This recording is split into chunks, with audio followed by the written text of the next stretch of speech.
ಆ ಕಾಲಿಡಿದು ಎಳೆದಂಥ ಸಂದರ್ಭದಲ್ಲಿ ನಂದಿನ್ನೇನೋ ಜೀವನೇ ಹೋಯ್ತು, ನಾನಿನ್ನು ಬದುಕಲ್ಲ ಅನ್ನುವಂಥ ಸನ್ನಿವೇಶಕ್ಕೆ ಬಂದಿತ್ತು. ಯಾಕೆಂದರೆ ಅವರಿಗೆ ನಮ್ಮನ್ನು ಮೇಲೆತ್ತುವಷ್ಟು ಸಾಮರ್ಥ್ಯತೆ ಆ ಮಕ್ಕಳಲ್ಲಿ ಇರಲಿಲ್ಲ.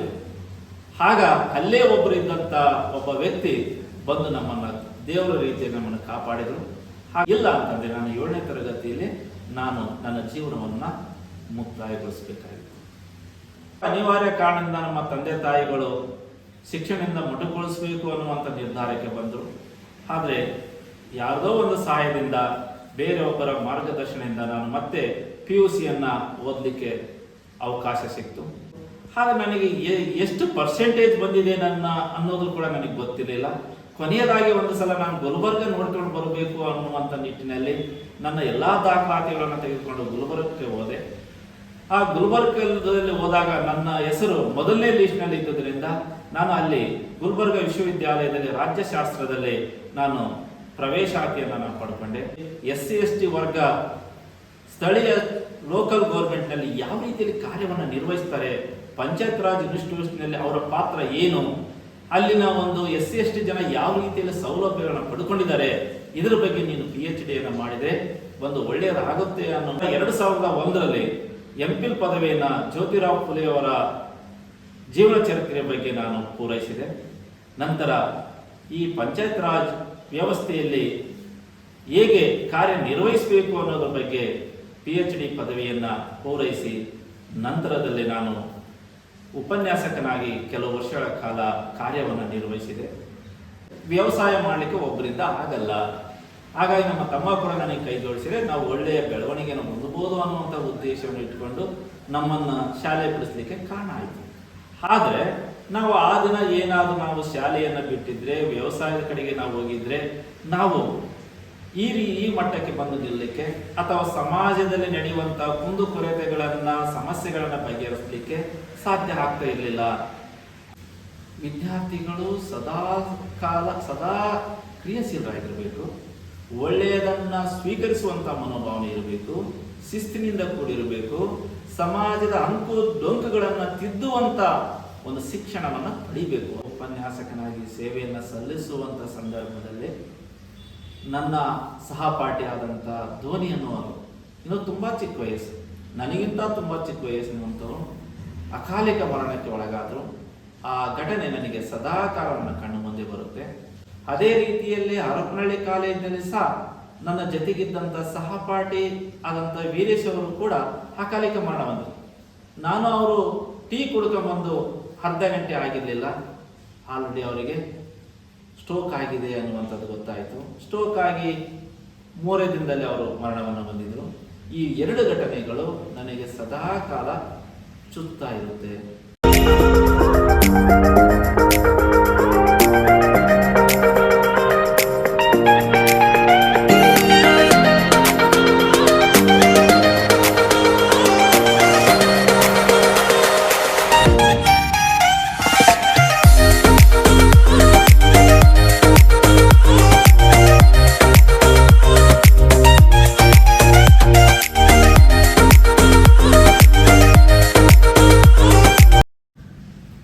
ವೀಕ್ಷಕರೇ, ಮಾಧ್ಯಮ ಕ್ರಾಂತಿಗೆ ತಮ್ಮೆಲ್ಲರಿಗೂ ಸ್ವಾಗತ.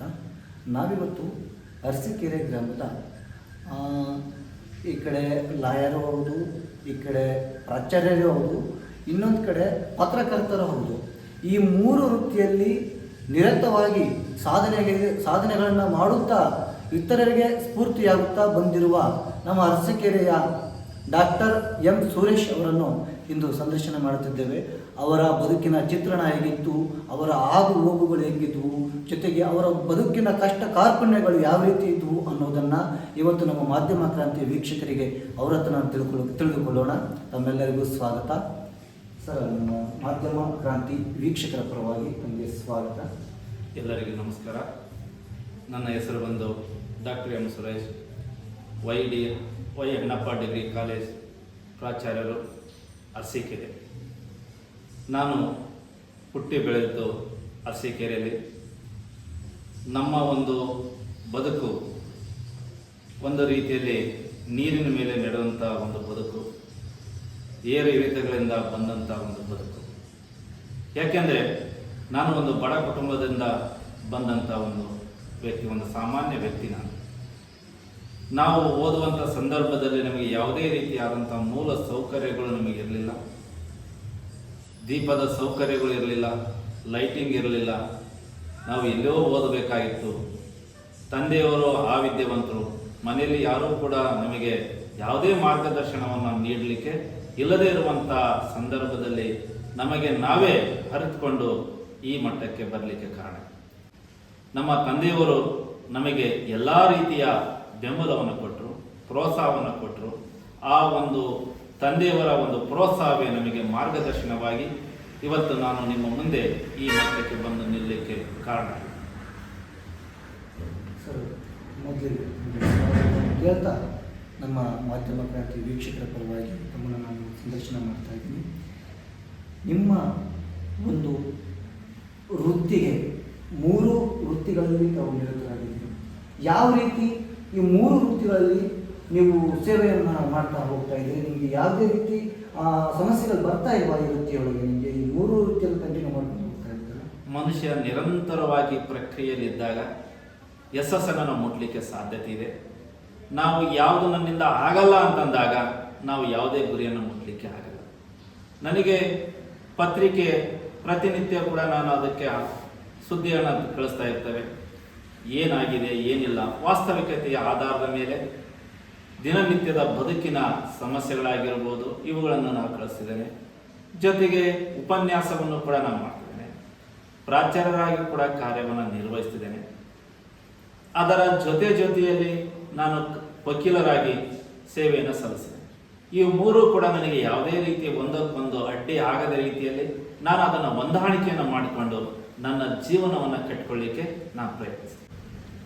ಸರ್, ನೀವು 2007ರಲ್ಲಿ ಗುಲ್ಬರ್ಗಾ ಯೂನಿವರ್ಸಿಟಿ PhD ಪಂಚಾಯತ್ ರಾಜ್ ಒಂದು SC/ST ಇದ್ರ ಮೇಲೆ ಒಂದು PhD ಮಾಡಿದ್ರಿ. ನಿಮಗೆ ಯಾಕೆ ಪಂಚಾಯತ್ ರಾಜ್ ಯೋಜನೆ ಮಾಡಬೇಕು ಅಂತ? ನಾನು MPhilನಲ್ಲಿ ಜ್ಯೋತಿರಾವ್ ಫುಲೆಯವರ ಒಂದು ಸುಧಾರಣೆಗಳ ಬಗ್ಗೆ ಮಾಡಿದೆ. ಶಿಕ್ಷಣದಲ್ಲಿ ಅವರ ಕ್ರಾಂತಿ ಏನು ಅನ್ನೋದನ್ನು ನಾನು ನೋಡಿದೆ. ಅದೇ ಒಂದು ಟಾಪಿಕ್ನಲ್ಲಿ ನಾನು PhD ಮಾಡಬೇಕು ಅನ್ನುವಂಥ ಆಶೆ ಇತ್ತು. ಆದರೆ ನಮ್ಮ ಮಾರ್ಗದರ್ಶಕರು ಅದು ಬೇಡ, ನೀವು ಏನಾದರೂ ಒಂದು ಬದಲಾವಣೆಯನ್ನು ಮಾಡಬೇಕು. ಇವತ್ತು ಪ್ರಸ್ತುತ ದಿನದಲ್ಲಿ SC/ST ವರ್ಗ ಸ್ಥಳೀಯ ಲೋಕಲ್ ಗೌರ್ಮೆಂಟ್ನಲ್ಲಿ ಯಾವ ರೀತಿಯಲ್ಲಿ ಕಾರ್ಯವನ್ನು ನಿರ್ವಹಿಸ್ತಾರೆ, ಪಂಚಾಯತ್ ರಾಜ್ ಇನ್ಸ್ಟಿಟ್ಯೂಷನ್ನಲ್ಲಿ ಅವರ ಪಾತ್ರ ಏನು, ಅಲ್ಲಿನ ಒಂದು SC/ST ಜನ ಯಾವ ರೀತಿಯಲ್ಲಿ ಸೌಲಭ್ಯಗಳನ್ನು ಪಡ್ಕೊಂಡಿದ್ದಾರೆ, ಇದರ ಬಗ್ಗೆ ನೀನು PhDಯನ್ನು ಮಾಡಿದರೆ ಒಂದು ಒಳ್ಳೆಯದಾಗುತ್ತೆ ಅನ್ನುವಂಥ ನಿಟ್ಟಿನಲ್ಲಿ ನಮಗೆ ಮಾರ್ಗದರ್ಶನವನ್ನು ಮಾಡಿದರು. ಆ ಕಾರಣದಿಂದ ನಾವು ಪಂಚಾಯತ್ ರಾಜ್ ಇನ್ಸ್ಟಿಟ್ಯೂಷನ್ನಲ್ಲಿ SC/ST ವರ್ಗದ ಕುಂದುಕೊರತೆಗಳೇನು, ಅವರ ಬೆಳವಣಿಗೆ ಹೇಗಾಗಿದೆ, ಅಥವಾ ಅಲ್ಲಿರುವಂಥ ಸಮಸ್ಯೆಗಳೇನು, ಸಮಸ್ಯೆಗೆ ಪರಿಹಾರಗಳು ಏನು ಅನ್ನೋದನ್ನು ತಿಳಿಸ್ಲಿಕ್ಕೆ ಸಾಧ್ಯ. ಸರ್, ನೀವು 8ನೇ ತರಗತಿ ಓದ್ತೀರಿ. ಆ ಓದುವಂಥ ಸಮಯದಲ್ಲಿ ನಿಮ್ಮ ಅಣ್ಣನವರು ನಿಮ್ಮನ್ನು ಶಾಲೆ ಬಿಡಬೇಕು. ಆ ಶಾಲೆ ಬಿಟ್ಟಾಗ ನೀವು ಇದನ್ನೆಲ್ಲ ಸಾಧನೆ ಮಾಡೋಕ್ಕಾಗ್ತದೆ. ಇವಾಗ ಹೇಗೆ ಅನಿಸ್ತೀವಿ ಸರ್? ಇಲ್ಲ, ಅಂದಿನ ಒಂದು ಪರಿಸ್ಥಿತಿ ಆಗಿತ್ತು. ನಮ್ಮ ಅಣ್ಣ ಏನು ಅವರ ಒಂದು ಯೋಚನೆ ಏನಿತ್ತು ಅಂತಂದರೆ ವ್ಯವಸಾಯ ಮಾಡಲಿಕ್ಕೆ ಒಬ್ಬರಿಂದ ಆಗಲ್ಲ. ಹಾಗಾಗಿ ನಮ್ಮ ತಮ್ಮ ಕೂಡ ನನಗೆ ಕೈ ಜೋಡಿಸಿದರೆ ನಾವು ಒಳ್ಳೆಯ ಬೆಳವಣಿಗೆಯನ್ನು ಹೊಂದಬಹುದು ಅನ್ನುವಂಥ ಉದ್ದೇಶವನ್ನು ಇಟ್ಕೊಂಡು ನಮ್ಮನ್ನು ಶಾಲೆ ಬಿಡಿಸ್ಲಿಕ್ಕೆ ಕಾರಣ ಆಯಿತು. ಆದರೆ ನಾವು ಆ ದಿನ ಏನಾದರೂ ನಾವು ಶಾಲೆಯನ್ನು ಬಿಟ್ಟಿದ್ರೆ, ವ್ಯವಸಾಯದ ಕಡೆಗೆ ನಾವು ಹೋಗಿದ್ರೆ, ನಾವು ಈ ಮಟ್ಟಕ್ಕೆ ಬಂದು ನಿಲ್ಲಲಿಕ್ಕೆ ಅಥವಾ ಸಮಾಜದಲ್ಲಿ ನಡೆಯುವಂಥ ಕುಂದುಕೊರತೆಗಳನ್ನು ಸಮಸ್ಯೆಗಳನ್ನು ಬಗೆಹರಿಸಲಿಕ್ಕೆ ಸಾಧ್ಯ ಆಗ್ತಾ ಇರಲಿಲ್ಲ. ಅವತ್ತು ನಾನೇನಾದರೂ ಶಿಕ್ಷಣವನ್ನು ಮುಂದುವರಿಸಿದು ಹೋಗಿದ್ರೆ ಸಮಾಜಕ್ಕೆ ಒಂದು ದೊಡ್ಡ ಕೊಡುಗೆಯನ್ನು ಕಳ್ಕೊಳ್ತಿತ್ತು ಅನ್ನುವಂಥದ್ದು ನನ್ನ ಭಾವನೆ. ಸರ್, ನೀವು 7ನೇ ತರಗತಿಯನ್ನು ಓದುತ್ತಿರುವ ಸಮಯದಲ್ಲಿ ಬಿಡುವಿನ ಅಂದರೆ ಭಾನುವಾರ ಶನಿವಾರ ಸಮಯದಲ್ಲಿ ಏನು ಮಾಡ್ತೀರಿ, ನಿಮ್ಮ ಅದೇ ದನಕರುಗಳನ್ನ ತಗೊಂಡು ನಿಮ್ಮ ಹೊಲಕ್ಕಂತಲ್ಲಿ ಹೋಗ್ತೀವಿ. ಆ ಓದಂತಹ ಸಮಯದಲ್ಲಿ ನಿಮ್ಮ ಸ್ನೇಹಿತರೆ ನಿಮ್ಮನ್ನು ಬಾವಿಯಲ್ಲಿ ತಳ್ಳುತ್ತಾರೆ. ಆ ಬಾವಿಗೆ ತಳ್ಳಿದಂಥ ಸಮಯದಲ್ಲಿ ನೀವು ಯಾವ ರೀತಿ ಇದು ಮಾಡ್ಕೊಂಡ್ರಿ ಸರ್? ನಾನು 7ನೇ ತರಗತಿ ಓದುವಂಥ ಸಂದರ್ಭದಲ್ಲಿ ಸಾಮಾನ್ಯವಾಗಿ ಭಾನುವಾರ ಇತ್ತು. ನಾವು ನಮ್ಮ ದನಗಳನ್ನ ಹೊಡ್ಕೊಂಡು ಮೇಯಿಸಬೇಕು ಅಂತ ನಮ್ಮ ಹೊಲಕ್ಕೆ ಹೋದ್ವಿ. ನಮ್ಮ ಹೊಲದಲ್ಲಿ ನಮ್ಮ ಬಾವಿ ಇತ್ತು. ಆ ಬಾವಿಯಲ್ಲಿ ನಮ್ಮ ಜೊತೆಗಿದ್ದಂಥ 2 ಸಣ್ಣ ನಮ್ಮ ವಾರಿಗೆ ಮಕ್ಕಳು ಇದ್ದರು. ನಾನು ಕೂಡ ಬಾವಿಯ ದಂಡೆ ಮೇಲೆ ಕುಂತಿದ್ದೆ. ಅವ್ರು ಈಜು ಬರ್ತಿತ್ತು. ಈಜು ಬರುವಂಥ ಸಂದರ್ಭದಲ್ಲಿ ನನ್ನ ಕಾಲಿಡಿದು ಎಳೆದ್ರು. ಆ ಕಾಲಿಡಿದು ಎಳೆದಂಥ ಸಂದರ್ಭದಲ್ಲಿ ನಂದು ಇನ್ನೇನು ಜೀವನೇ ಹೋಯ್ತು, ನಾನು ಇನ್ನು ಬದುಕಲ್ಲ ಅನ್ನುವಂಥ ಸನ್ನಿವೇಶಕ್ಕೆ ಬಂದಿತ್ತು. ಯಾಕೆಂದರೆ ಅವರಿಗೆ ನಮ್ಮನ್ನು ಮೇಲೆತ್ತುವಷ್ಟು ಸಾಮರ್ಥ್ಯತೆ ಆ ಮಕ್ಕಳಲ್ಲಿ ಇರಲಿಲ್ಲ. ಆಗ ಅಲ್ಲೇ ಒಬ್ಬರು ಇದ್ದಂಥ ಒಬ್ಬ ವ್ಯಕ್ತಿ ಬಂದು ನಮ್ಮನ್ನು ದೇವರ ರೀತಿಯಲ್ಲಿ ನಮ್ಮನ್ನು ಕಾಪಾಡಿದರು. ಹಾಗಾಗಿ ನನ್ನ ಜೀವ ಉಳಿಲಿಕ್ಕೆ ಕಾರಣ ಆಯಿತು. ಇಲ್ಲ ಅಂತಂದರೆ ನಾನು 7ನೇ ತರಗತಿಯಲ್ಲಿ ನಾನು ನನ್ನ ಜೀವನವನ್ನು ಮುಕ್ತಾಯಗೊಳಿಸಬೇಕಾಗಿತ್ತು. ಇವಾಗ ಈಜು ಕಲಿತಿಲ್ಲ ಸರ್? ಈಗ ನಾನು ಈಜು ಕಲಿತಿದ್ದೆ. ಯಾಕೆ ಆ ಒಂದು ಕಹಿ ಘಟನೆ ನಡೆದ ನಂತರ ನಾನು ಈಜು ಕಲಿಬೇಕು ಅಂತ ತೀರ್ಮಾನ ಮಾಡಿ ಇವತ್ತು ನಾನು ಈಜನ್ನು ಕಲಿತಿದ್ದೇನೆ. ಹಾಗಾಗಿ ನಾನು ಯಾವ ನೀರಿನಲ್ಲಿ ಆದರೂ ಕೂಡ ಇವತ್ತು ನಾನು ಪಾರಾಗಬಲ್ಲೆ ಅನ್ನುವಂಥ ಮಟ್ಟಕ್ಕೆ ಈಜನ್ನು ಕಲಿತೆ. ಸರ್, ನೀವು ಪದವಿಗಳನ್ನ ಮಾಡ್ತಾ ಪದವಿಗಳನ್ನು ಅರಿತಾ ಕಾನೂನಿನ ಒಂದು ಜ್ಞಾನವನ್ನು ಪಡೆದುಕೊಳ್ಳೋಣ ಅಂತೇಳಿ ಕಾನೂನನ್ನು ಓದ್ತೀರಿ. ಇದನ್ನು ಯಾಕೆ ಓದಬೇಕು ಅನಿಸ್ತು ಸರ್ ಕಾನೂನನ್ನು? ನಾನು ವಿದ್ಯಾರ್ಥಿ ದಿಸಿದ್ದಾಗ NDS ಹೈಸ್ಕೂಲು ಜೀವನದಲ್ಲೇ ಇದ್ದಂಥ ಸಂದರ್ಭದಲ್ಲಿ ನಾನು ಪ್ರಾರಂಭದಲ್ಲಿ ಮೇಷ್ಟ್ರ ಆಗಬೇಕು ಒಂದು ಕಡೆಗೆ ಆಸೆ ಇತ್ತು, ಇನ್ನೊಂದು ಕಡೆಗೆ ನಾನು ವಕೀಲನಾಗಬೇಕು. ಯಾಕಂದರೆ ಒಂದು ಸಲ ನಮ್ಮ ತಂದೆಯವರು ನನ್ನನ್ನು ಕೋರ್ಟಿಗೆ ಕರ್ಕೊಂಡೋಗಿದ್ದು ಯಾವುದೋ ಒಂದು ಕೆಲಸ. ಆಗ ಅಲ್ಲಿನ ಒಂದು ಚಿತ್ರಣವನ್ನು ನೋಡಿದಾಗ ನಾನು ಕೂಡ ವಕೀಲನಾಗಬೇಕು ಅನ್ನುವಂಥ ಆಸೆ ಇತ್ತು. ನಂತರ ನಾನು ಶಿಕ್ಷಣವನ್ನು ಮುಗಿಸಿದ ನಂತರ ನನ್ನ ವೃತ್ತಿ ಜೀವನವನ್ನು ಆರಂಭಿಸಿದೆ. ಆಗ ನನಗೆ ಅಂಬೇಡ್ಕರ್ ಅವರ ಜೀವನ ಚರಿತ್ರೆಯನ್ನು ಸಹ ನಾವು ಓದಿದೆ. ಆ ಅಂಬೇಡ್ಕರ್ ಅವರ ಜೀವನ ಚರಿತ್ರೆಯನ್ನು ಓದಿದಂಥ ಸಂದರ್ಭದಲ್ಲಿ ಅಂಬೇಡ್ಕರ್ ಅವರು ಕೂಡ ಕೊನೆಯದಾಗಿ ಈ ಒಂದು ಪದವಿಯನ್ನು ಕಾನೂನು ಪದವಿಯನ್ನು ಅಧ್ಯಯನ ಮಾಡಿದರು. ಯಾಕೆಂದರೆ ಆ ಸಮಾಜದಲ್ಲಿ ಅವರ ಒಂದು ವರ್ಗಕ್ಕೆ ಯಾವ ರೀತಿಯಲ್ಲಿ ಅನ್ಯಾಯ ಆಗ್ತಿತ್ತು, ಅವ್ರಿಗೆ ಯಾವೊಬ್ಬ ವಕೀಲರು ಕೂಡ ಸಹಾಯ ಮಾಡಲಿಕ್ಕೆ ಮುಂದೆ ಬರಲ್ಲ. ಅಂಥ ಸಂದರ್ಭದಲ್ಲಿ ನಾನು ಕೂಡ ವಕೀಲ ಆಗಬೇಕು ಅನ್ನುವಂಥ ಚಾಲೆಂಜನ್ನು ಮಾಡಿ ಅವರು ಶಿಕ್ಷಣವನ್ನು ಪಡೆದರು. ಹಾಗೆ ಅದು ನನ್ನ ಮೇಲೆ ಪ್ರಭಾವ ಬೀರ್ತು. ನಾನು ಕೂಡ ಈ ಒಂದು ಕಾನೂನು ಪದವಿಯನ್ನು ಮಾಡಿದರೆ ನಮ್ಮ ಕೆಳವರ್ಗಕ್ಕೆ, ಅನ್ಯಾಯಕ್ಕೆ ಒಳಗಾದಂಥವರಿಗೆ, ದೌರ್ಜನ್ಯಕ್ಕೆ ಒಳಗಾದಂಥ ನ್ಯಾಯ ಕೊಡಿಸ್ಬೋದಲ್ಲ ಅಂತ ತೀರ್ಮಾನಿಸಿ ನಾನು ಈ ಒಂದು ಕಾನೂನು ಪದವಿ ಮಾಡಲಿಕ್ಕೆ ಕಾರಣ ಆಯಿತು. ಈ ಕಾನೂನು ಪದವಿಯನ್ನು ಪಡೆದ ನಂತರ ನೀವು ಯಾವೆಲ್ಲ ಒಂದು ಕೇಸ್ಗಳನ್ನು ಗೆದ್ದಿದ್ದೀರಿ, ಆ ಕೇಸ್ಗಳ ಮೂಲಕ ಯಾರಿಗೆಲ್ಲ ನೀವು ನೊಂದವರ ಧ್ವನಿಯಾಗಿದ್ದೀರಿ? ನಾನು ಈ ವೈವಾಹಿಕ ಜೀವನಕ್ಕೆ ಸಂಬಂಧಪಟ್ಟಂತೆ ಇನ್ನೇನು ನನಗೆ ಹೊಂದಾಣಿಕೆ ಆಗಲ್ಲ, ನನ್ನ ಹೆಂಡತಿ ನನ್ನನ್ನು ಬಿಟ್ಟು ಹೋದ್ಲು, ಗಂಡ ನನ್ನಿಂದ ದೂರ ಆಗ್ತಾನೆ ಅನ್ನುವಂಥ ಮಟ್ಟಕ್ಕೆ ಬಂದಂಥ ಸಂದರ್ಭದಲ್ಲಿ ನನ್ನ ಹತ್ರ ಆ ಕೇಸ್ ಬಂತು. ಆ ಕೇಸನ್ನು ನಾನು ಏರಿಂಗನ್ನು ಮಾಡಿದೆ. ಏರಿಂಗ್ ಮಾಡಿದ ನಂತರ ಇಬ್ಬರಿಗೂ ಕೂಡ ಕೌನ್ಸಿಲಿಂಗನ್ನು ಮಾಡಿ ಇಬ್ಬರನ್ನು ಹೊಂದಾಣಿಕೆಯನ್ನು ಮಾಡಿದ್ವಿ. ಹೊಂದಾಣಿಕೆ ಮಾಡೋದ್ರ ಮೂಲಕ ಇವತ್ತು ಅವರು ಉತ್ತಮವಾದಂಥ ಸುಖಕರವಾದಂಥ ಜೀವನವನ್ನು ಮಾಡ್ತಾರೆ. ಇದು ನನಗೆ ಖುಷಿಯನ್ನು ತಂದಿದೆ. ಅದೇ ರೀತಿಯಲ್ಲಿ ಕೆಲವು ಕೃಷಿ ಕಾರ್ಮಿಕರಿಗೆ ಅವರ ಜಮೀನು ಬೇರೆಯವರು ಒತ್ತುವರಿಯನ್ನು ಮಾಡಿದರು. ಅಂಥವ್ರಿಗೆ ನಾನು ಉಚಿತವಾಗಿ ಅವರಿಗೆ ಆ ಭೂಮಿಯನ್ನು ಬಿಡಿಸಿಕೊಡ್ಲಿಕ್ಕೆ, ಕೇಸನ್ನು ಗೆಲ್ಲಲಿಕ್ಕೆ ಸಾಧ್ಯ ಆಗಿದೆ. ಅದೇ ರೀತಿಯಲ್ಲಿ AC ಕೋರ್ಟ್ ಆಗಿರ್ಬೋದು, ಜಿಲ್ಲಾಧಿಕಾರಿಗಳ ನ್ಯಾಯಾಲಯಗಳಲ್ಲಿ ಕಾರ್ಮಿಕರಿಗೆ ಮತ್ತು ರೈತರಿಗೆ ಸಂಬಂಧಪಟ್ಟಂತೆ ನಾನು ಹಲವಾರು ಕೇಸುಗಳನ್ನು ನಡೆಸಲಿಕ್ಕೆ ಸಾಧ್ಯ ಆಗಿದೆ ಮತ್ತು ಅವರಿಗೆ ನ್ಯಾಯವನ್ನು ಕೂಡ ಕೊಡಿಸ್ಲಿಕ್ಕೂ ಸಾಧ್ಯ ಆಗಿದೆ. ಸರ್, ಅವೆಲ್ಲ ಪದವಿಗಳನ್ನ ಪಡೆದುಕೊಂಡ ನಂತರ ಏನು ಮಾಡ್ತೀರಿ, ಕಾಲೇಜ್ಗಳಿಗೆ ಉಪನ್ಯಾಸಗಳಿಗೆ ಸೇವೆ ಸಲ್ಲಿಸ್ತಾರೆ ಅಂತ ಬರ್ತೀವಿ. ಬಟ್ ನಿಮಗೆ ಪೊಲಿಟಿಕಲ್ ಸೈನ್ಸ್ ಯಾಕೆ, ನೀವು ಆ ಸಬ್ಜೆಕ್ಟ್ ಯಾಕೆ, ನಿಮ್ಮ ಸಬ್ಜೆಕ್ಟಲ್ಲೇ ನೀವು ಟೀಚಿಂಗ್ ಮಾಡಬೇಕಂತ ಯಾಕೆ? ಏಕೆಂದರೆ ನಾನು ಪದವಿ ಪಡೆದು ರಾಜ್ಯಶಾಸ್ತ್ರ ಸ್ನಾತಕೋತ್ತರ ಪದವಿಯನ್ನು ಪಡೆದು MPhil ಮಾಡಿ PhDಯನ್ನು ಮಾಡಿದೆ ಅಂದರೆ ನಾನು ಮುಂದೆ ರಾಜ್ಯಶಾಸ್ತ್ರದಲ್ಲೇ ನಾನು ಪಾಠ ಮಾಡಬೇಕಾಗುತ್ತೆ, ಉಪನ್ಯಾಸ ಮಾಡಬೇಕಾಗುತ್ತೆ. ಆಗ ಬೇರೊಂದು ಸಬ್ಜೆಕ್ಟ್ನಲ್ಲಿ ಪಾಠ ಮಾಡಲಿಕ್ಕೆ ಬರಲ್ಲ. ಆ ಕಾರಣದಿಂದ ನಾನು ರಾಜ್ಯಶಾಸ್ತ್ರವನ್ನು ಆಯ್ಕೆ ಮಾಡ್ತೀನಿ.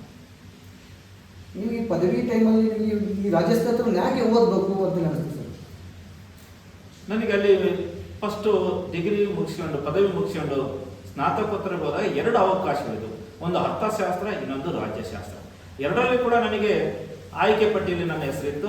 ಆದರೆ ನಾನು ರಾಜ್ಯಶಾಸ್ತ್ರವನ್ನು ಯಾಕೆ ಆಯ್ಕೆ ಮಾಡಿಕೊಂಡೆ ಅಂತಂದರೆ, ನಾವು ಇವತ್ತು ಪ್ರತಿನಿತ್ಯ ಒಂದು ರಾಜ್ಯ ಅಭಿವೃದ್ಧಿಯನ್ನು ಹೊಂದಬೇಕಾದ್ರೆ, ಜೀವನವನ್ನು ಮಾಡಬೇಕಾದ್ರೆ, ಸರ್ಕಾರ ಮುಂದುವರಿಬೇಕಾದ್ರೆ, ಉತ್ತಮ ಆಡಳಿತವನ್ನು ಕೊಡಬೇಕಾದ್ರೆ ರಾಜ್ಯಶಾಸ್ತ್ರ ಬಹಳ ಅವಶ್ಯಕತೆ ಇದೆ. ಇವತ್ತು ಇಡೀ ವಿಶ್ವದಲ್ಲಿಯೇ ಒಂದು ಸಬ್ಜೆಕ್ಟನ್ನು ಅತಿ ಹೆಚ್ಚಿನ ಜನ ಓದ್ತಾರೆ ಅಂತಂದರೆ ಅದು ಪೊಲಿಟಿಕಲ್ ಸೈನ್ಸ್. ಯಾಕಂದ್ರೆ ಯಾವ ರಾಜ್ಯಶಾಸ್ತ್ರವನ್ನ ಅರ್ಥೈಸ್ಕೊಳ್ಳದೇ ಇರುವಂತ ಯಾವೊಬ್ಬ ವ್ಯಕ್ತಿಯೂ ಇರಲಿಕ್ಕೆ ಸಾಧ್ಯ ಇಲ್ಲ, ಜೀವನ ಕಟ್ಟಿಕೊಳ್ಳಿಕ್ಕೆ ಸಾಧ್ಯ ಇಲ್ಲ.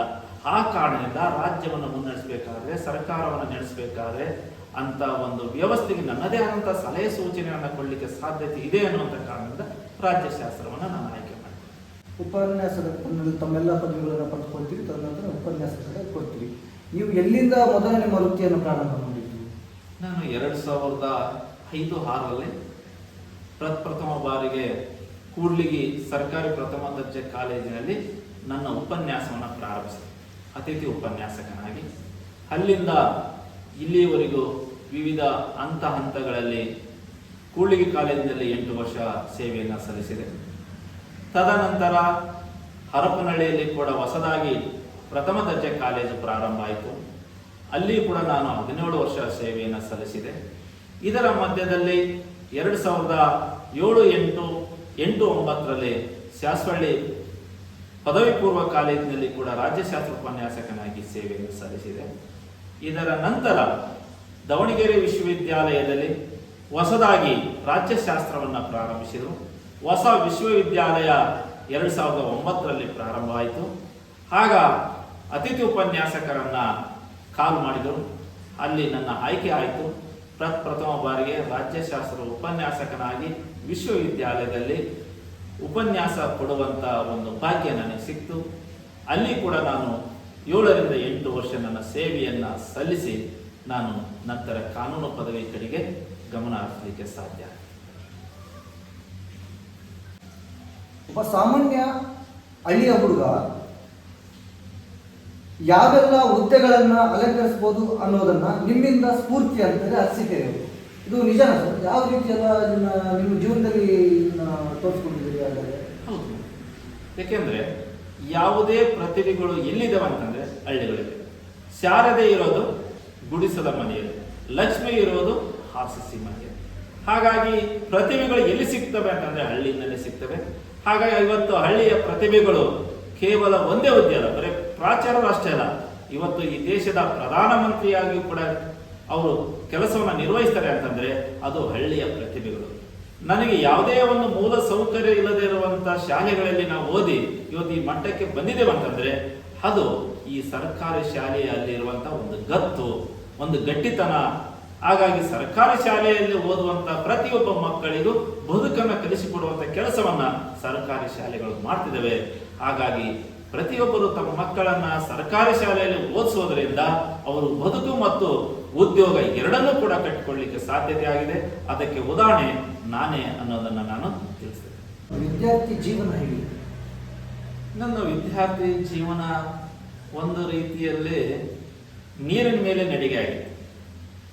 ಒಂದು ಸಲ ಶಾಲೆಗೆ ಹೋಗು ಅನ್ನೋದು, ಇನ್ನೊಂದು ಸಲ ಶಾಲೆಯನ್ನು ಬಿಡಿಸುವಂತ ಸಂದರ್ಭಗಳು ತುಂಬಾ ಸಲ ಬಂದದನ್ನು ನೋಡ್ತೇವೆ. ನನಗೆ ಓದಬೇಕು ಅನ್ನೋಂಥ ಹಂಬಲ ಇತ್ತು. ಆದರೆ ಪದೇ ಪದೇ ನಮ್ಮ ತಂದೆಯವರು, ನಮ್ಮ ಅಣ್ಣ ತಮ್ಮಂದಿರು ಇಲ್ಲ ವ್ಯವಸಾಯ ಮಾಡೋಣ ಅನ್ನುವಂಥ ನಿಟ್ಟಿನಲ್ಲಿ ಬಿಡಿಸ್ತಿದ್ರು. ಯಾರೋ ಒಬ್ಬರು ದೇವರ ರೂಪದಲ್ಲಿ ನಮ್ಮನ್ನ ಬಂದು ಮತ್ತೆ ವಿದ್ಯಾಭ್ಯಾಸಕ್ಕೆ ಮುಂದುವರಿಸುವಂತ ಕೆಲಸವನ್ನ ಮಾಡ್ತಿದ್ರು. ಹಾಗಾಗಿ ವಿದ್ಯಾಭ್ಯಾಸದ ಸಂದರ್ಭದಲ್ಲಿ ನಾವು ಈ ಒಂದು ವಿದ್ಯಾಭ್ಯಾಸ ಅನ್ನುವಂಥದ್ದು ನಾನು ಅವತ್ತು ಸರಿಯಾದ ರೀತಿಯಲ್ಲಿ ಓದಿದ್ದರಿಂದ, ಸರಿಯಾದ ಮಾರ್ಗದಲ್ಲಿ ನಾವು ಅಧ್ಯಯನ ಮಾಡಿದ್ರಿಂದ, ಗುರುಗಳು ಹೇಳಿದ್ದನ್ನು ನಾವು ಸರಿಯಾದ ರೀತಿಯಲ್ಲಿ ಅನುಸರಿಸಿದ್ರಿಂದ ನಾವು ಒಂದು ಉತ್ತಮ ಪ್ರಜೆ ಆಗಲಿಕ್ಕೆ ಅಥವಾ ಈ ಹಂತಕ್ಕೆ ಬರಲಿಕ್ಕೆ ನಮ್ಮ ಪ್ರಾಥಮಿಕ ಶಾಲೆ ಶಿಕ್ಷಕರಾಗಿರ್ಬೋದು, ಹೈಸ್ಕೂಲ್ ಮಟ್ಟದ ಶಿಕ್ಷಕರಾಗಿರ್ಬೋದು, ಕಾಲೇಜಿನ ಉಪನ್ಯಾಸಕರು, ಇವರೆಲ್ಲರ ಕೊಡುಗೆ ಇದೆ. ಇವರೆಲ್ಲರ ಜೊತೆ ನಾನು ಖುಷಿಯಾಗಿ ನನ್ನ ಜೀವನವನ್ನು ಪ್ರಾರಂಭಿಸಿದೆ. ವಿದ್ಯಾರ್ಥಿ ಜೀವನದಲ್ಲಿ ನೀವು ಯಾವುದಾದ್ರೂ ಸಂಘಟನೆಗಳನ್ನು ಮಾಡ್ತಾ ಇದ್ದ? ನಾನು ವಿದ್ಯಾರ್ಥಿ ಜೀವನದಲ್ಲಿ ಸಾಕಷ್ಟು ರೀತಿಯಲ್ಲಿ ಹೋರಾಟದ ಬದುಕಿನಲ್ಲಿ ನಾನು ಬಂದಂತನು. ABVP ಆಗಿರ್ಬೋದು ಅಥವಾ ಧರ್ಮದ ಸಂಘಟನೆಗಳ RSS ಆಗಿರಬಹುದು, ಬೇರೆ ಬೇರೆ ಸಂಘಟನೆಗಳಲ್ಲಿ ನಾನು ತೊಡಗಿಸಿಕೊಂಡಿದ್ದೆ.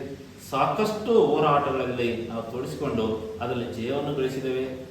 ಅದರಲ್ಲಿ ಸರ್ಕಾರದ ವಿರುದ್ಧವಾಗಿ ಆಗಿರ್ಬೋದು, ವಿಶ್ವವಿದ್ಯಾಲಯದ ವಿರುದ್ಧ ಆಗಿರ್ಬೋದು, ವಿದ್ಯಾರ್ಥಿಗಳಿಗೆ ಅನುಕೂಲಕರ ಆಗುವಂತ ಸನ್ನಿವೇಶಕ್ಕೆ ತಕ್ಕಂತೆ ನಾವು ಹೋರಾಟವನ್ನ ನಾವು ಮಾಡಿದ್ವಿ. ಹಾಗಾಗಿ ಆ ಹೋರಾಟದ ಬದುಕು ನಮ್ಮನ್ನ ಬದಲಾಯಿಸಲಿಕ್ಕೆ, ಒಂದು ಉತ್ತಮವಾದಂತ ಶಿಕ್ಷಣವನ್ನು ಪಡೆಯಲಿಕ್ಕೆ ಅದು ಕೂಡ ಒಂದು ಕಾರಣ ಅಂತ ನಾನು ಹೇಳ್ತೀನಿ. ಸಂಘಟನೆಯ ಹೋರಾಟದ ಹಾದಿಯಲ್ಲಿ ನಿಮಗೆ ಯಾವಾಗ ಒಂದು ಪಕ್ಷದಿಂದ ನಮ್ಮ ಪಕ್ಷ ಸೇರ್ಕೊಳ್ಳಿ ಅಂತೇಳಿ ಏನಾದರೂ ಒಂದು ಆಫರ್ ಬಂದಿತ್ತಾ? ನನಗೆ BJPಯಿಂದನೂ ಆಫರ್ ಬಂದಿತ್ತು, ಕಾಂಗ್ರೆಸ್ನಿಂದನೂ ಆಫರ್ ಇತ್ತು, JDS ಇಂದನೂ ಆಫರ್ ಇತ್ತು. ಯಾಕೆಂದರೆ ನಮ್ಮ ತಂದೆಯವರು ಗ್ರಾಮ ಪಂಚಾಯತಿ ಅಧ್ಯಕ್ಷರಾಗಿದ್ದರು, ಅದು JDS ಮುಖಾಂತರ. ಮತ್ತು ದೇವೇಗೌಡರ ಜೊತೆ ಅತ್ಯಂತ ಆತ್ಮೀಯರಾಗಿದ್ದರು, MP ಪ್ರಕಾಶರ ಜೊತೆ ಅತ್ಯಂತ ಆತ್ಮೀಯರಿದ್ದರಿಂದ ನನಗೆ JDS ಕಡೆಗೆ ಹೆಚ್ಚಿನ ಒಲವಿತ್ತು. ಹಾಗಾಗಿ ನಾನು ಯಾವುದೋ ಒಂದು ಪಕ್ಷದಲ್ಲಿ ವಿದ್ಯಾರ್ಥಿ ಜೀವನದಲ್ಲಿ ನಾನು ತೋರಿಸ್ಕೊಳ್ಳಿಲ್ಲ. ನನ್ನ ವಿದ್ಯಾಭ್ಯಾಸ ಮುಗಿದ ನಂತರ ಹಲವಾರು ವರ್ಷಗಳ ಕಾಲ JDSನಲ್ಲಿ ಜಿಲ್ಲಾ ST ಮೋರ್ಚಾದ ಅಧ್ಯಕ್ಷರಾಗಿ ಕಾರ್ಯವನ್ನು ನಿರ್ವಹಿಸ್ತೇವೆ. ಹಾಗಾಗಿ ಪಕ್ಷದ ಒಂದು ಲಿಂಕ್ ಕೂಡ ನಮಗೆ ಇತ್ತು ಅಂತ ನಾನು ಹೇಳಿದೆ. ನೀವು ವಿದ್ಯಾಭ್ಯಾಸ ಮಾಡುವಂತಹ ಜೀವನ ಹೇಗಿದೆ?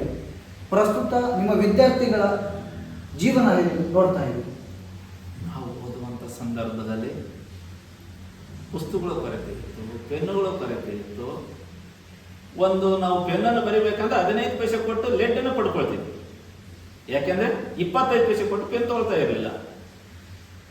ಅದರಲ್ಲಿ ಏನಾದರೂ ಇಂಕು ಬರೆಯಲ್ಲ ಅಂತಂದ್ರೆ ಅದನ್ನು ಓದಿ ಓದಿ ನಾವು ಬರಿತೀವಿ. ಒಂದು ಪುಸ್ತಕವನ್ನು ನಾವು ಎಲ್ಲಿಗೂ ಹಾಳು ಮಾಡ್ತಿರಲಿಲ್ಲ. ಅದ್ರ 10 ಪೇಜ್ ಖಾಲಿ ಇದೆ ಅಂತಂದ್ರೆ ಆ 10 ಪೇಜ್ ತುಂಬುವರೆಗೂ ಬರಿತಿದ್ವಿ. ಎಲ್ಲಾದ್ರೂ ಒಂದು ಒಂದು ಹಾಳು ಇದೆ ಅಂತಂದ್ರೆ ಅದನ್ನು ನಾವು ಎತ್ಕೊಳ್ತಿದ್ವಿ. ಯಾಕೆಂದ್ರೆ ನಮಗೆ ಪುಸ್ತಕಗಳ ಬೆಲೆ ನಮಗೆ ಗೊತ್ತಿತ್ತು. ಆದ್ರೆ ಇವತ್ತಿನ ವಿದ್ಯಾರ್ಥಿಗಳು ಯಾವೊಂದು ಪುಸ್ತಕದ ಮೌಲ್ಯಗಳು ಅವರಿಗಿಲ್ಲ. ಪುಸ್ತಕಗಳನ್ನು ಕೊಳ್ಳುವಂತ ಮನೋಭಾವನೆ ಇಲ್ಲ, ಪುಸ್ತಕಗಳನ್ನು ಓದುವಂತ ಮನೋಭಾವನೆ ಇಲ್ಲ. ಯಾಕೆಂದ್ರೆ ತಂದೆ ತಾಯಿಗಳು ಬೇಗ ಬಿಟ್ಟು ಅವರಿಗೆ ಹಣವನ್ನು ಕೊಡ್ತಾರೆ, ಸಾಕಷ್ಟು ಪುಸ್ತಕವನ್ನು ಕೊಡ್ತಾರೆ. ಯಾವುದಾದ್ರೂ ಒಂದು ಬರೆಯುವಂತ ಪುಸ್ತಕದಲ್ಲಿ 4 ಪೇಜ್ ಬರೆದಿರ್ತಾರೆ, ಇನ್ನುಳಿದ ಪುಸ್ತಕ ಹಾಗೆ ಇದ್ರೂ ಕೂಡ ಅದನ್ನು ಹಾಗೇ ನಾವು ಬಿಡ್ತಿದ್ದೇವೆ. ಯಾಕಂದ್ರೆ ಕಲಿಯುವಂತ ಮನೋಭಾವನೆ ಕೊರತೆ ಇರೋದ್ರಿಂದ ಇವತ್ತಿನ ವಿದ್ಯಾರ್ಥಿಗಳಿಗೆ ಮೌಲ್ಯ ಗೊತ್ತಿಲ್ಲ, ನೈತಿಕತೆ ಇಲ್ಲ. ನಾವು ಯಾವ ವಸ್ತುವನ್ನು ಹೇಗೆ ಸದುಪಯೋಗಪಡಿಸಬೇಕು ಅನ್ನುವಂಥ ಮನೋಭಾವನೆ ಗೊತ್ತಿಲ್ಲದಿರೋದ್ರಿಂದ ನಾವು ಓದುವಂಥ ಶಿಕ್ಷಣ ಪದ್ಧತಿಗೂ ಇವತ್ತಿರುವಂಥ ಶಿಕ್ಷಣ ಪದ್ಧತಿಗೂ ತುಂಬ ವ್ಯತ್ಯಾಸ ಇದೆ ಅಂತ ನಾನು ತಿಳಿಸ್ತೇನೆ. ಸರ್, ನೀವು ಬರುವಂತ ನಿಮ್ಮ 2 ವೃತ್ತಿಗಳ ಜೊತೆಗೆ ಪತ್ರಿಕೋದ್ಯಮವನ್ನು ಆಯ್ಕೆ ಮಾಡ್ಕೊಳ್ತೀರಿ. ಈ ಪತ್ರಿಕೋದ್ಯಮ ಯಾಕೆ ಬೇಕಾಗಿತ್ತು ಸರ್ ನಿಮಗೆ? ಸೊ ಪತ್ರಿಕೋದ್ಯಮ ಇವತ್ತಿನ ದಿನದಲ್ಲಿ ತುಂಬ ಮಹತ್ವನ ಹೊಂದಿದೆ. ನೋಡಿ, ಹಿಂದಿರುವಂಥ ಮಹಾನ್ ವ್ಯಕ್ತಿಗಳು ಪ್ರತಿಯೊಬ್ಬರು ಕೂಡ ಪತ್ರಿಕೋದ್ಯಮದಲ್ಲಿಯೇ ತಮ್ಮನ್ನು ತಾವು ತೋರಿಸ್ಕೊಂಡಂಥವ್ರು. ವಾಜಪೇಯಿ ಆಗಿರ್ಬೋದು, ಅಥವಾ ಇನ್ನೂ ದೊಡ್ಡ ದೊಡ್ಡ ವ್ಯಕ್ತಿಗಳು ಈ ಪತ್ರಿಕೆಯ ಮೂಲಕ ಮೇಲಸ್ತರಕ್ಕೆ ಬಂದಂಥವ್ರು. ಯಾಕೆಂದ್ರೆ ಪತ್ರಿಕೆ ಅನ್ನುವಂಥದ್ದು ಸಮಾಜದ ಪ್ರತಿಯೊಂದು ನೈಜ ಸಂಗತಿಯನ್ನು ತಿಳಿಸುವಂಥ ಕೆಲಸ ಮಾಡ್ತಾರೆ. ಅದರ ಜೊತೆಗೆ ಇವತ್ತಿನ ಒಂದು ಪತ್ರಿಕಾ ಮಾಧ್ಯಮಗಳು ಪಕ್ಷಗಳ ಹಿಂದೆ ಹೋಗ್ತಿರೋದನ್ನು ನೋಡ್ತೇವೆ. ಅದಕ್ಕೆ ಬದಲಾಗಿ ನಾವು ನಮ್ಮದೇ ಆದಂಥ ರೀತಿಯಲ್ಲಿ ಸಮಾಜದ ಅಂಕುಡಂಕಗಳನ್ನು ತಿದ್ದುವಂಥ ನಿಟ್ಟಿನಲ್ಲಿ, ಸಮಾಜಕ್ಕೆ ಒಳಿತನ ಮಾಡುವಂಥ ನಿಟ್ಟಿನಲ್ಲಿ, ಸರ್ಕಾರ ಮಾಡುವಂಥ ತಪ್ಪುಗಳನ್ನು ತಿದ್ದುವಂಥ ನಿಟ್ಟಿನಲ್ಲಿ, ಎಚ್ಚರಿಕೆಯನ್ನು ಕೊಡುವಂಥ ನಿಟ್ಟಿನಲ್ಲಿ ಈ ಒಂದು ಮಾಧ್ಯಮವನ್ನು ಆಯ್ಕೆ ಮಾಡಿಕೊಳ್ಳಲಿಕ್ಕೆ ಸಾಧ್ಯ. ತಮ್ಮ ಮಾಧ್ಯಮ ವೃತ್ತಿಯಿಂದ ಯಾವುದಾದ್ರೂ ಸರ್ಕಾರಕ್ಕಾಗಿ ಬಡ ಜನರಿಗಾಗಿ ನಿಮ್ಮ ಒಂದು ಅಕ್ಷರದ ಮೂಲಕ ಎಚ್ಚೆತ್ತುಕೊಳ್ಳುವಂತೆ ಮಾಡಿದ್ದೀರಿ? ನಾನು ಸಾಕಷ್ಟು ಕೆಲಸಗಳಲ್ಲಿ ಬಡವರಿಗೆ ಅನುಕೂಲಕರ ಆಗುವಂಥ ಕೆಲಸಗಳು ನನ್ನ ಬರವಣಿಗೆಯಿಂದ ಆಗಿದ್ದಾವೆ. ಈ ಕ್ರಷರ್ ನಡೆಸುವಂಥ ಕೆಲವು ಸಂದರ್ಭದಲ್ಲಿ ಅದು ಸ್ಫೋಟವನ್ನು ಮಾಡ್ತೀವಿ. ಆ ಸ್ಫೋಟದಿಂದ ಭಾರೀ ಶಬ್ದ, ಬಾಂಬ್ ಬಿತ್ತನೋ ಅನ್ನುವಂಥ ನಿಟ್ಟಿನಲ್ಲಿ ಭಾಸವಾಗ್ತಿತ್ತು, ಬ್ಲಾಸ್ಟ್ ಮಾಡ್ತಿದ್ವಿ. ಅದನ್ನು ಪತ್ರಿಕೆ ಮೂಲಕ ನಾನು ಬರವಣಿಗೆ ಮಾಡಿದ ನಂತರ ಅದನ್ನು ಜಿಲ್ಲಾಧಿಕಾರಿಗಳಿಗೆ ವರ್ಗಾಯಿಸಿದ ನಂತರ ಜಿಲ್ಲಾಧಿಕಾರಿಗಳು ಅದರ ವಿರುದ್ಧವಾಗಿ ಕ್ರಮವನ್ನು ಕೈಗೊಂಡು ಕಂಟ್ರೋಲ್ ಬ್ಲಾಸ್ಟಿಂಗ್ ಮಾಡಲಿಕ್ಕೆ ಅನುಕೂಲ ಆಯಿತು. ರೈತರ ಸಂಕಷ್ಟಗಳನ್ನು ಕೂಡ ನಾನು ಇಲ್ಲಿ ಬಗೆಹರಿಸಲಿಕ್ಕೆ ಸಾಧ್ಯ ಆಗಿದೆ. ಕೃಷಿ ಇಲಾಖೆಗಳಲ್ಲಿ ರೈತರಿಗೆ ಉತ್ತಮವಾದ ಬೀಜಗಳನ್ನು ಕೊಡಿಸಲಿಕ್ಕೆ ಕೂಡ ಸಾಧ್ಯ ಆಗಿದೆ. ಹೀಗೆ ಇನ್ನೂ ಅನೇಕ ಕೆಲಸಗಳು ಜನಪರವಾಗಿ ನಾನು ಮಾಡಿದ್ದೀನಿ. ನನ್ನ ಬರವಣಿಗೆಯಿಂದ ಅವರಿಗೆ ಅನುಕೂಲ ಆಗಿದೆ. ಸರ್, ಇಲ್ಲಿವರೆಗೂ ತಮಗೆ ಲಭಿಸಿರುವಂತಹ ಪ್ರಶಸ್ತಿಗಳ ಬಗ್ಗೆ ನಿಮ್ಮ ವೀಕ್ಷಣೆ ತಿಳಿಸಿ. ನನಗೆ ವಾಲ್ಮೀಕಿ ಸಮಾಜದಿಂದ 2014ರಲ್ಲಿ ನನ್ನ ಸೇವೆಯನ್ನು ಗುರುತಿಸಿ ಕರ್ನಾಟಕ ವಾಲ್ಮೀಕಿ ರತ್ನ ಪ್ರಶಸ್ತಿಯನ್ನು ಅಂದಿನ ದಿನದಲ್ಲಿ ಪ್ರಥಮ ಬಾರಿಗೆ ವಾಲ್ಮೀಕಿ ರತ್ನ ಪ್ರಶಸ್ತಿಯನ್ನು ಕೊಟ್ಟು ಗೌರವಿಸಿತು. ಶಿಕ್ಷಣದಲ್ಲಿ, ಹೋರಾಟದಲ್ಲಿ, ಬರವಣಿಗೆಯಲ್ಲಿ ಮಾಡಿದಂಥ ಸಾಧನೆಗೆ ಕುರಿತಾಗಿ ಅಂದಿನ ದಿನದಲ್ಲಿ ವಾಲ್ಮೀಕಿ ಸಂಘಟನೆ ಇದನ್ನು ನೀಡಿತು ಅಂತ ನಾನು ಬರುತ್ತಾ ಇತ್ತೀಚಿನ ದಿನಗಳಲ್ಲಿ ಯಾವುದಾದ್ರು ಪ್ರಶಸ್ತಿಗಳು? ನಾನು ಯಾವುದೇ ಪ್ರಶಸ್ತಿಗಳ ಹಿಂದೆ ನಾನು ಎಂದೂ ಹೋಗಿಲ್ಲ. ಯಾವ ಪ್ರಶಸ್ತಿಗೂ ಕೂಡ ನಾನು ಅರ್ಜಿಯನ್ನು ಹಾಕಿಲ್ಲ. ಯಾಕೆಂದರೆ ಅದರ ಅವಶ್ಯಕತೆ ಇಲ್ಲ. ಇವತ್ತು ನಾವು ಪ್ರಶಸ್ತಿಯನ್ನು ಪಡೆಯೋದ್ರಿಂದ ನಾವು ಬದಲಾಗುತ್ತೆ ಅನ್ನೋದು ಸುಳ್ಳು. ಯಾಕೆಂದರೆ ಇವತ್ತು ಪ್ರಶಸ್ತಿಗಳು ವ್ಯಾಪಾರಕ್ಕೆ ನಿಂತಿರೋದರಿಂದ ನಾನು ಯಾವುದೇ ಪ್ರಶಸ್ತಿಗೆ ಅರ್ಜಿಯನ್ನು ಹಾಕಿಲ್ಲ. ಸರ್, ನಿಮ್ಮ ಜೀವನದ ಪ್ರಮುಖ ನೇರ ನಡೆನುಡಿ, ಉಪನ್ಯಾಸ ಮತ್ತು ವಕೀಲಿ ವೃತ್ತಿ ಇದೇ ನನ್ನ ಪ್ರಮುಖ ಅಸ್ತ್ರವಾಗಿದೆ. ನಿಮ್ಮ ಜೀವನದ ಮೊದಲ ಶಿಕ್ಷಕರು? ಪಟ್ಟಣಮಿನಿಸ್ಟ್ರು. ನಿಮಗೆ ನಾನು ಇದೇ ರೀತಿ ಇರಬೇಕು ಅಂತೇಳಿ ಯಾರು ಸ್ಫೂರ್ತಿ?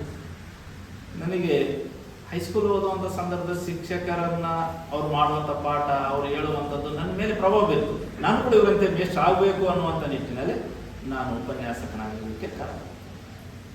ಡಾಕ್ಟರ್ ಎಂ ಸುರೇಶ್ ಅವರಿಗೆ ಯಾವೆಲ್ಲ ಆಟಗಳು ಇಷ್ಟ?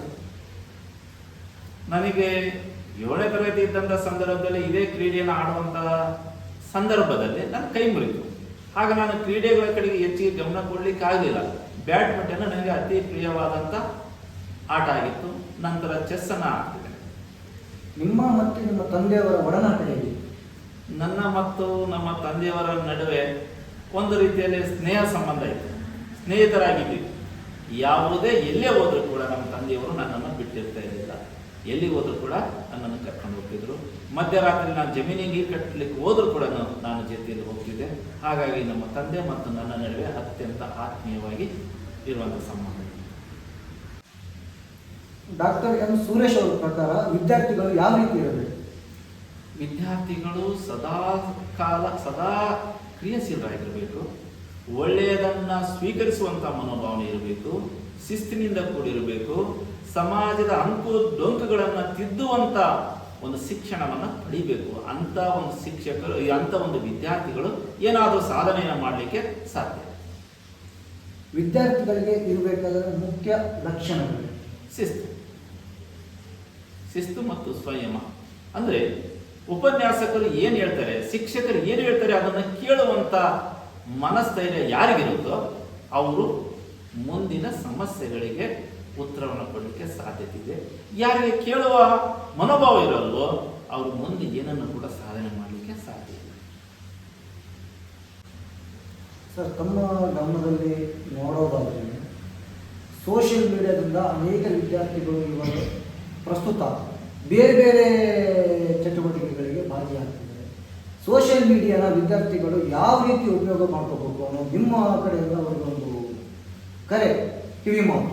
ನೋಡಿ, ನಾನು ಪ್ರತಿನಿತ್ಯ ಉಪನ್ಯಾಸ ನೀಡುವಂಥ ಸಂದರ್ಭದಲ್ಲಿ ಆಗಿರ್ಬೋದು ಅಥವಾ ಪ್ರಮುಖ ಸಾರ್ವಜನಿಕ ಸಭೆ ಸಮಾರಂಭಗಳಲ್ಲಿ ಆಗಿರ್ಬೋದು, ವಿಶೇಷ ಉಪನ್ಯಾಸವನ್ನು ಕರ್ನಾಟಕದ ಹಲವಾರು ಭಾಗಗಳಲ್ಲಿ ನಾನು ಕೊಟ್ಟಿದ್ದೆ. ಅಲ್ಲಿ ನಾನು ಹೇಳೋದಿಷ್ಟೇ, ಈ ಮಾಧ್ಯಮವನ್ನು ನಾವು ಸರಿಯಾದ ರೀತಿ ಬಳಸ್ಕೊಳ್ತಿಲ್ಲ. ಇವತ್ತು ಈ ಮಾಧ್ಯಮ ನಮ್ಮ ಬದುಕಿಗೆ ಆಸರೆಯೂ ಆಗಿದೆ, ಜೊತೆಗೆ ನಮ್ಮ ಬದುಕನ್ನು ನಾಶ ಮಾಡುವಂಥ ಅಸ್ತ್ರವೂ ಕೂಡ ಆಗಿದೆ. ಯಾಕೆಂದ್ರೆ ಒಂದು ಕಡೆ ಇದರ ಉಪಯೋಗವನ್ನು ನೋಡ್ತಾ ಹೋದರೆ ವಿದ್ಯಾರ್ಥಿಗಳಿಗೆ ಈ ಒಂದು ಮಾಧ್ಯಮದಿಂದ ಸಾಕಷ್ಟು ಪ್ರಯೋಜನಗಳಿದ್ದಾವೆ, ಉಪಯೋಗವಿದ್ದಾವೆ. ತಮಗೆ ಏನು ಗೊತ್ತಿಲ್ವೋ ಅದೆಲ್ಲದನ್ನು ಪಡೆದುಕೊಳ್ಳಲಿಕ್ಕೆ ಸಾಧ್ಯ.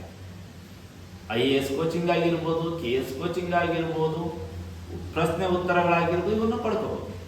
ಅದರ ಜೊತೆಗೆ ಈ ಮಾಧ್ಯಮವನ್ನು ಇವತ್ತು ನಾವೇನು ಮಾಡ್ತಿದ್ದೇವೆ ಅಂದರೆ ಮಿಸ್ಯೂಸ್ ಮಾಡ್ಕೊಳ್ತಿದ್ದೇವೆ.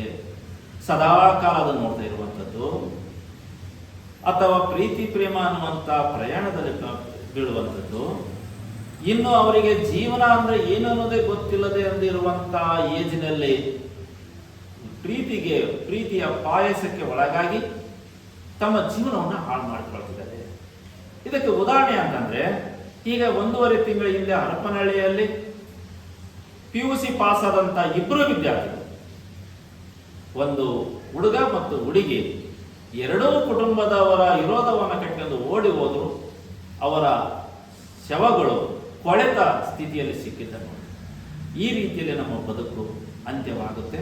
ಹಾಗಾಗಿ ಮಾಧ್ಯಮವನ್ನು ಸರಿಯಾದ ರೀತಿಯಲ್ಲಿ ಬಳಸಿಕೊಂಡ್ರೆ ನಾವು ನಮ್ಮ ಸಾಧನೆಗಳನ್ನು ಮಾಡಲಿಕ್ಕೆ ಸಾಧ್ಯತೆ ಇದೆ. ಪ್ರತಿಯೊಬ್ಬ ಯುವಕರು ಮೊಬೈಲ್ಗಳನ್ನಾಗಿರ್ಬೋದು, ಮಾಧ್ಯಮಗಳನ್ನಾಗಿರ್ಬೋದು, ಇವುಗಳನ್ನು ಸರಿಯಾದ ರೀತಿಯಲ್ಲಿ ಬಳಸಿಕೊಳ್ಳಿ. ಇವತ್ತು ಪೋಷಕರು ಕೂಡ ಅರ್ಥ ಮಾಡಿಕೊಳ್ಳಬೇಕಾಗಿದೆ. ನನಗೆ ವಯಸ್ಸಿಗೆ ಬಂದಂತ ಮಗ ಅಥವಾ ಮಗಳು ಮೊಬೈಲ್ ಬಂದಾಗ ನಮ್ಮ ಜೊತೆಯಿಂದ ಬಿಟ್ಟು ಹೊರಗಡೆಗೆ ಹೋಗಿ ಫೋನನ್ನು ಮಾತಾಡ್ತಾರೆ ಅಂತಂದ್ರೆ ನನ್ನ ಮಗ ಮತ್ತು ಮಗಳು ವಯಸ್ಸಿಗೆ ಬಂದಿದ್ದಾಳೆ, ಅವರಿಗೆ ನಾನು ಮದುವೆ ಮಾಡಬೇಕು ಅನ್ನೋದನ್ನ ಅರ್ಥೈಸ್ಕೊಂಡ್ರೆ ಸಮಾಜದಲ್ಲಿ ಮುಂದೆ ಆಗಬಹುದು ಆದಂತ ಅನಾಹುತವನ್ನು ತಡೆಗಟ್ಟಿ ಅವರ ಬದುಕನ್ನ ಉಜ್ವಲಗೊಳಿಸಲಿಕ್ಕೆ ಸಾಧ್ಯತೆ ಇದೆ. ಹಾಗಾಗಿ ಪ್ರತಿಯೊಬ್ಬರು ಈ ಮಾಧ್ಯಮವನ್ನು ಸರಿಯಾದ ರೀತಿಯಲ್ಲಿ ಉಪಯೋಗಿಸಿಕೊಳ್ಳಿ, ದುರುಪಯೋಗವನ್ನು ತಡೆಯಿರಿ ಅನ್ನುವಂಥ ಮಾತನ್ನ ನಾನು ತಿಳಿಸ್ತೇನೆ. ಈ ಮೂರು ವೃತ್ತಿಗಳಿಂದ ಯಾವಾಗಾದ್ರೂ ಬೇಸರ ಅನಿಸಿದ್ವಿ? ಯಾವುದೇ ಒಬ್ಬ ವ್ಯಕ್ತಿ ಕ್ರಿಯಾಶೀಲನಾಗಿದ್ದಾನೆ ಅಂತಂದ್ರೆ ಮೂರಲ್ಲ, ಇದರ ಜೊತೆಗೆ ಇನ್ನೂ 30 ಸೇರಿಸಿದ್ರು ಕೂಡ ಯಾವುದೂ ಕೂಡ ಕಷ್ಟಕರ ಆಗಲ್ಲ, ಬೇಸರ ಆಗಲ್ಲ. ಯಾವ ವ್ಯಕ್ತಿ ಇಲ್ಲ ಸಲ್ಲದ ವಿಚಾರಗಳಿಗೆ ತಲೆ ಹಾಕಿದಾಗ, ಬೇಡವಾದ ವಿಚಾರಗಳನ್ನ ಬಗ್ಗೆ ಚಿಂತನೆಯನ್ನು ಮಾಡಿದಾಗ ಬೇಸರವಾಗುತ್ತೆ ಹೊರತಾಗಿ ನನಗೆ ಈ ಮೂರು ವೃತ್ತಿಗಳು ನನಗೆಂದೂ ಕೂಡ ಬೇಸರವನ್ನು ತರಿಸಿಲ್ಲ. ಅತ್ಯಂತ ಸಕ್ರಿಯವಾಗಿ ಕ್ರಿಯಾಶೀಲರಾಗಿ ನನ್ನನ್ನು ದಿನನಿತ್ಯ ಕಾರ್ಯವನ್ನು ಮಾಡಲಿಕ್ಕೆ ಪ್ರೋತ್ಸಾಹವನ್ನು ನೀಡ್ತಿದ್ದಾರೆ. ಸರ್, ನಿಮ್ಮ ದೈನಂದಿನ ಜೀವನದಲ್ಲಿ ಶ್ರೀ ಕೋಲಶಾಂತೇಶ್ವರ ಮಠದ ಪ್ರಭಾವ ಯಾವ ರೀತಿ ಬೀರಿತು? ನೋಡಿ, ಕೋಲಶಾಂತೇಶ್ವರ ಪಂಚಗಣಾಧೀಶರಲ್ಲಿ ಕೋಲಶಾಂತೇಶ್ವರ ಒಬ್ಬರು.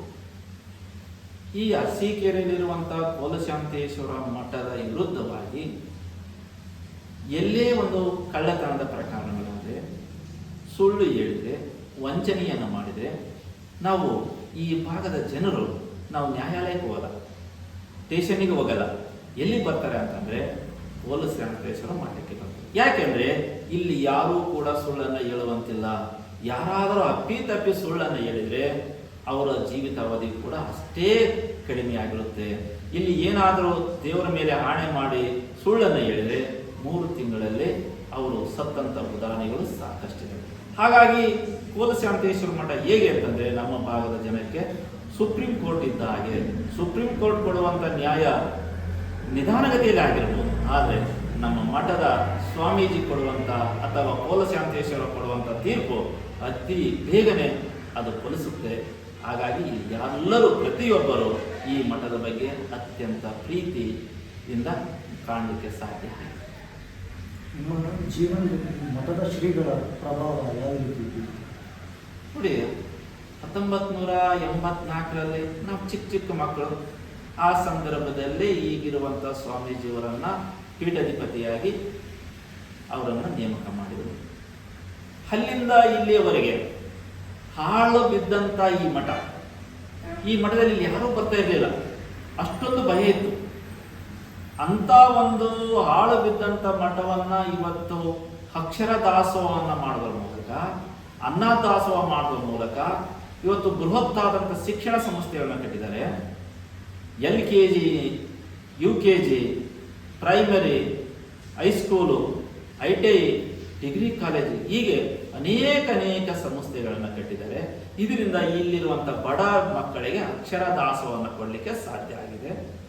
ಹಾಗೆಯೇ ಪ್ರತಿನಿತ್ಯ ಇಲ್ಲಿನ ಮಕ್ಕಳಿಗೆ ಅನ್ನದಾಸೋಹವನ್ನು ಸ್ವತಃ ಸ್ವಾಮೀಜಿಯವರೇ ಹಾಕ್ತಾ ಇರೋದ್ರಿಂದ ಅದು ಒಂದು ಬಡ ಮಕ್ಕಳಿಗೆ ತುಂಬ ಅನುಕೂಲ.